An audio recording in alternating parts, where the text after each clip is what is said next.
大家好，欢迎收听台湾俗间。今仔日要甲大家介绍的俗间是圆人的变，变人的圆。圆人的意思是讲命运较圆满，变是讲地位较低。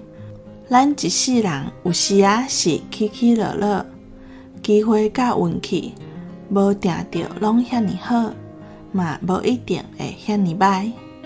圆人会变，变人会圆。人生的道理就是安尼生，有时好风日，有时黑暗天。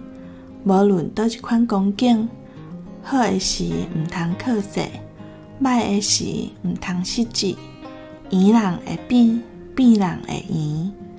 欢喜自在上要紧。以上，感谢收听。